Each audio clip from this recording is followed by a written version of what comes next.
बिस्मिल्लाहिर्रहमानिर्रहीम। अस्सलाम वालेकुम नादरीन, आप यूट्यूब चैनल देख रहे हैं। मैं इमरान खान हूँ। नादरीन, आज एक मरतबा फिर इमरान खान साहब की बहनों से उनकी मुलाकात का दिन है। पार्टी के रहनुमाओं का भी नाम लिखवाया गया है और इमरान खान साहब की बहनें भी मुलाकात के लिए आज पहुँचेंगी अडियाला जेल में। कई महीने हो गए, 7-8 माह हो गए, इमरान खान साहब की कोई मुलाकात किसी से नहीं करवाई जा रही। सिर्फ एक वकील हैं जिनको इमरान खान साहब आखिरी बार मिले थे और उसके बाद दुनिया को नहीं पता कि इमरान खान साहब किस हालत में है। कुछ लोग कहते हैं कि उन्हें जेल से बाहर भी निकाला गया चंद मरतबा, लेकिन किसी ने उन्हें देखा नहीं। और इलाज के लिए तो जेल से बाहर निकाला गया, अस्पताल पहुंचाया गया, लेकिन एक आध बार ये बताया गया कि इमरान खान साहब को जेल से बाहर लाया गया, लेकिन पता नहीं है कि उन्हें कहाँ ले जाया गया। और ये भी कुछ लोगों ने क्लेम किया कि कुछ लोगों ने इमरान खान साहब से जेल में मुलाकात करने की कोशिश भी की। अब ये चल क्या रहा है, हो क्या रहा है, बाहर कोई नहीं जानता। बहुत जल्दी कोई ना कोई खबर निकल आएगी। हम अपने तौर पे कोशिश करते रहते हैं, इधर उधर जोर लगाते रहते हैं और मुझे उम्मीद है कि जल्दी कोई खबर मिलेगी और मैं आप तक पहुंचाऊंगा। अब इमरान खान साहब की बहनें लगातार जो मुतालबात कर रही हैं वो ये कर रही हैं कि उनके इलाज मुआलजे का बंदोबस्त किया जाए। जो उनके अपने ज़ाती मुआलजीन हैं उनको मुतमईन किया जाए कि इमरान खान साहब को एक्चुअली प्रॉब्लम हुआ क्या।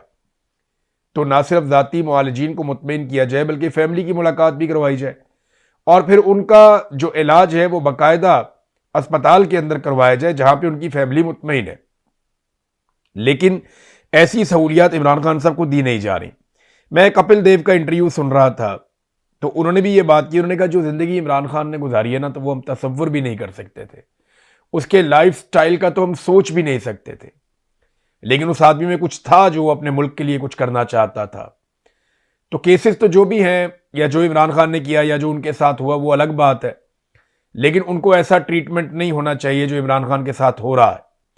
उन्होंने कहा जी उन्हें ट्रीटमेंट करवाने का, इलाज करवाने का मौका मिलना चाहिए। और ये दुनिया भर में लोग कहते हैं, बहुत सारे लेजेंड क्रिकेटर्स, बहुत सारे बड़े लोग वो ये बात करते हैं बार बार इमरान खान के लिए। तो जितनी आवाज इमरान खान के लिए उठ रही है, आप सोचें एक लम्हे के लिए कि इमरान खान दुनिया के ताकतवर लोगों में से एक आदमी है। इमरान खान वो आदमी है जिसको पूरी दुनिया में लोग जानते हैं। वो आदमी है यानी जिसे यूरोप में, बरतानिया में, अमेरिका में, ऑस्ट्रेलिया में कहीं पे कोई पहचान की जरूरत नहीं है। सऊदी अरब में लोग उसे जानते हैं, पाकिस्तान का सबसे मकबूल तरीन आदमी है। जब इस तरह के आदमी के साथ मिलिट्री एस्टेब्लिशमेंट इस लेवल का जुल्म कर सकती है, तो ये आम आदमी के साथ क्या करते होंगे या क्या करेंगे, इसके बारे में जरा एक बार सोचिएगा। आज पाकिस्तान तहरीक इंसाफ ने बड़े पैमाने पर कॉल दिए कि जितने ज्यादा कारकुन आ जाएं, MNAs, MPAs, सेनेटर्स, मिनिस्टर्स, सबको वहां पहुंचाया जाएगा और कोशिश की जाएगी कि मुजामत करें। अब देखें ना, मुजामत के लिए तो जोर लगाना पड़ेगा। मुजामत होगी तो फिर वफामत होगी। बैठ के बातचीत आपके साथ मिलिट्री एस्टेब्लिशमेंट तभी करती है जब उन्हें लगता है कि उनके लिए मुश्किलात बढ़ रही हैं। अदरवाइज वो आपके साथ कभी भी बैठ के बात नहीं करते। वो आपके साथ टेबल पे सिर्फ तब बैठते हैं जब उन्हें लगता है कि मुश्किलात बढ़ गई हैं, वरना वो जूते की नोक के ऊपर रखते हैं। वो डंडे से मुल्क चलाते हैं और चीजें चलाते हैं जैसे वो हमेशा करते चले आए। पाकिस्तान में ना एक प्रॉब्लम पैदा हो गया नादरीन, मैं ये बड़े अरसे से डिस्कस करना चाह रहा था। बहुत सारे लोग टेलीफोन करते हैं, बहुत सारे लोग मैसेजेस करते हैं, पैगामात भिजवाते हैं, तो मैं आज वो सारी चीज आपके सामने रख देता हूं।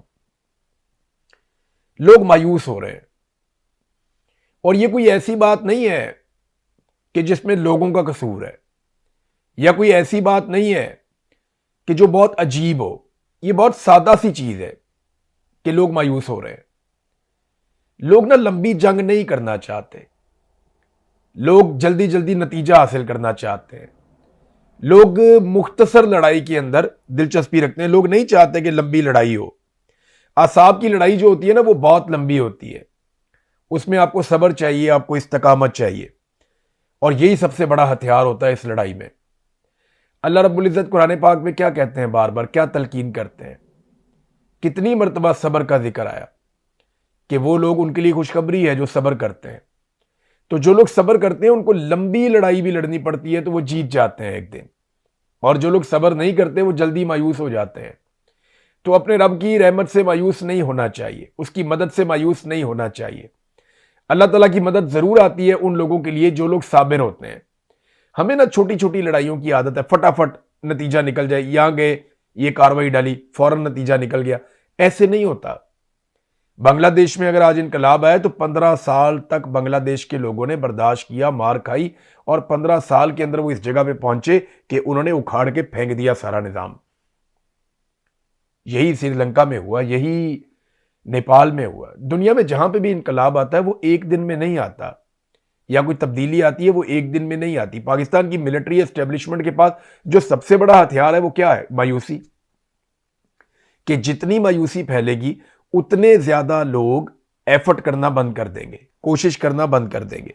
तो बहुत सारे ऐसे लोग जो मुझे माजी में बड़े तगड़े दिखाई देते थे, बहुत मुतहर्रिक थे, बड़ा जोर लगाते थे, वो मुझे उनमें से ना मायूसी की बू आई।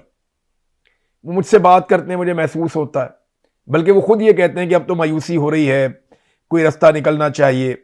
देखिए, आप अपने मकसद को सिर्फ पहचानिए और ये सोचिए कि क्या आप हक पे हैं। अगर आप हक पे हैं तो आप डट जाइए, नतीजा तो अल्लाह रब्बुल इज्जत निकालेगा। इमरान खान क्या कहता था? वो जेल के अंदर बैठा हुआ, वो मायूस नहीं हुआ। वो जेल में बैठा हुआ, उसने हार नहीं मानी। वो जेल में बैठा हुआ, वो डट कर अभी तक खड़ा हुआ कि नहीं, मैं इनका मुकाबला करूंगा, ये मेरी शराइत के ऊपर आएंगे, मैं इनकी शराइत के ऊपर नहीं आऊंगा। ये आसाब की लड़ाई है, ये लंबी चलेगी। अच्छा, इसका मतलब ये नहीं है मायूसी का कि मिलिट्री एस्टेब्लिशमेंट मकबूल हो गई है, या इसका मतलब ये भी नहीं है कि मिलिट्री एस्टेब्लिशमेंट के लाए हुए बंदे मकबूल हो गए हैं। ये जब भी इलेक्शन होगा सारा पाकिस्तान निकलकर एस्टेब्लिशमेंट की मर्जी के खिलाफ ही वोट डालेगा। इसका मतलब ये नहीं है। हाँ, ये जरूर है कि लोग एफर्ट अपनी थोड़ी सी कम कर देते हैं, जोर लगाना बंद कर देते हैं, क्योंकि लोग मायूस हो जाते हैं। लेकिन लोग अपनी राय नहीं बदलते, ये हम सब जानते हैं। राय लोगों की वही रहती है, जहां उन्हें मौका मिलता है। जैसे ही उम्मीद की कोई किरण आएगी ना, आप देखेंगे लोग कैसे निकलेंगे। जैसे ही थोड़ी सी उम्मीद आएगी, ठंडी हवा चलेगी या कोई एक इंसिडेंट होगा, आप देखिएगा लोग कैसे निकलेंगे और कैसे ताकत पकड़ेंगे। तो जो लोग मायूस हो रहे हैं ना, मेरी उनसे ये गुजारिश है कि आप मायूस ना हो, आप सिर्फ ये सोचें कि आप हक पर हैं। अगर आप हक पर हैं ना, तो आप डट जाएं, जितना लड़ सकते हैं उतना लड़ लें। कोई छोटी बात करता है, कोई बड़ी बात करता है, कोई बहुत बड़ी बात करता है, कोई बात नहीं करता, दुआ कर लेता है। जो जैसे कर सकता है, जितना हिस्सा डाल सकता है वो उतना हिस्सा डाले। मायूस नहीं होना आपने, क्योंकि मायूसी पाकिस्तान की मिलिट्री एस्टेब्लिशमेंट का सबसे बड़ा हथियार है। वो यही करते हैं, हमेशा आपको मायूस कर देते हैं। नहीं नहीं, इस मुल्क का कुछ नहीं बनना, ओ यार यही चलाते हैं या यही चलाते रहेंगे। ऐसे नहीं, कोशिश करें, जोर लगाएं, थोड़ा लगाएं, ज्यादा लगाएं। पॉज लेना ना, आप रेस्ट करना चाहते हैं, आप थक गए इससे, निकल जाएं इसमें से थोड़े दिन के लिए, अपने आप को फ्रेश करें, फिर वापस आएं, फिर नए सिरे से लड़ना शुरू करें। ये जल्दी खत्म होने वाली लड़ाई नहीं है, चलेगी। अभी इमरान खान साहब बाहर भी आ जाएंगे ना, फिर भी चलेगी। इमरान खान साहब की हुकूमत भी आ जाएगी ना, फिर भी चलेगी। ये लड़ाई अब इस कौम को एक दफा मंतकी अंजाम तक पहुंचानी पड़ेगी। हो सकता है साल, 2 साल, 10 साल, 20 साल, लेकिन अपने आप को इसके लिए तैयार रखें। आप ऐसा इसको लाइफस्टाइल आपको बनाना पड़ेगा कि ठीक है, आप बाकी सारे काम कर रहे हैं, जिंदगी नॉर्मल गुजर रही है, लेकिन अपना एक मौक़िफ़ आपने रखा हुआ है कि पाकिस्तान के फैसले पाकिस्तान की आवाम करेगी। यहां पे जमहूरियत होनी चाहिए, रूल ऑफ लॉ होना चाहिए, इंसानी हकूक की पामालियां बंद होनी चाहिए, आज़ादी इज़हार राय होना चाहिए। लोग अपने मैंडेट के जरिए से हुकूमतें बनाएंगे और गिराएंगे।